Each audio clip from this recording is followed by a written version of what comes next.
Hello, welcome to channel Maths Magic. Today we are going to discuss one of the most important problem based on quadratic equation.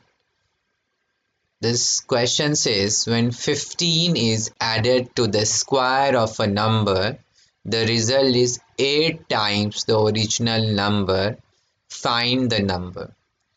So I have already told you the strategy. First of all, you have to define unknown. So over here we have a number. So we need to define this number. So let's say that number is x. Number is x. Now question says when 15 is added to the square of a number. So we have to square a number. So we have assumed that number is x, then a square of a number is going to be x square. Then it says 15 is added to this, so it's a x square plus 15. When 15 is added, the result is 8 times the original number. This result is 8 times the original number. So our original number is x. Now if you want to balance this and you want to form an equation, so you have to multiply this by 8 so that both the results become equal, because it says when you square a number and 15 is added to that, this number becomes 8 times the original number. So if you will multiply 8 to the original number, then both the side will be equal, so it will be balanced equation.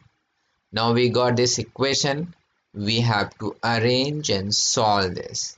So it's going to be x square minus 8x plus 15 is equal to 0. Shifted 8x to the left hand side.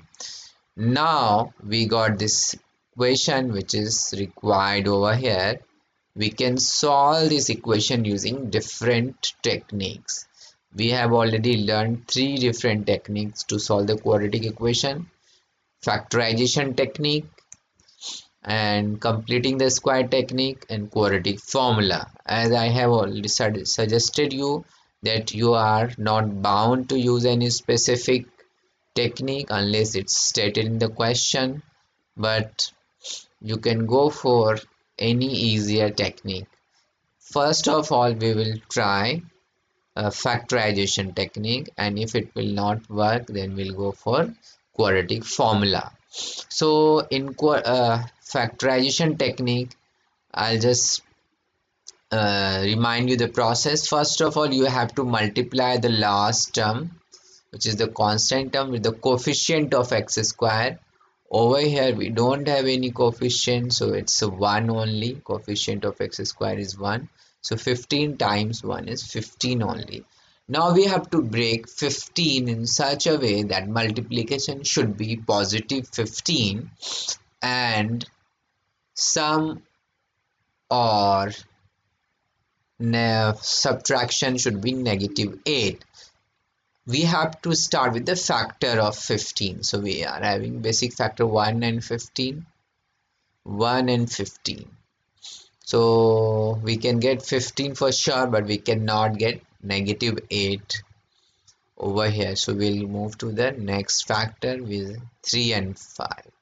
So 3 and 5 will give us 15 positive. Now we need negative 8. So if you will add both of them, it's going to be positive 8, and you want, but we need negative 8. That means we need to keep both the number as negative. So negative 3 and negative 5 becomes negative 8, and negative 3 into negative 5 also becomes positive 15. So let's write this. It's x square negative 3x negative 5x plus 15 is equal to 0. Now pair them up and take the common. So x is common from the first pair, it becomes x minus 3, and negative 5 is common from the second pair, so it's again x minus 3. I'll just explain you again. X belongs to both the terms, so x is common over here. If you expand this bracket, x into x becomes x square and x into 3 becomes negative 3x. And over here we are taking negative 5 common because if you multiply negative 5 with x, it becomes negative 5x, and negative 5 into negative 3 becomes negative 15. Sorry, positive 15. Now x minus 3 is common to both the term again, so I write x minus 3, and we are left with x and minus 5. Now you can apply null factor law, so it becomes x minus 3 is equal to 0 and x minus 5 is equal to 0, so it becomes x is equal to 3 and x is equal to 5. We got two answers, 3 and 5. We can cross check this. Question says when square of a number is added to with the 15, so square of 3 is 9 and 15 is 24, it becomes 8 times the original number. So now you do 8 times of the original number. So our original number is 3, so 8 times 3 is 24. Both are satisfying, so this is valid answer. Now we'll check with the second. So 5 square is 25 and 15 becomes 40. Now 8 times 5 is also 40, so both answers are correct. So there's two possible answers for this question, 3 or 5. You can verify this answer with other technique like completing the square or quadratic formula. Let me know if you still have any doubts. Thank you for watching.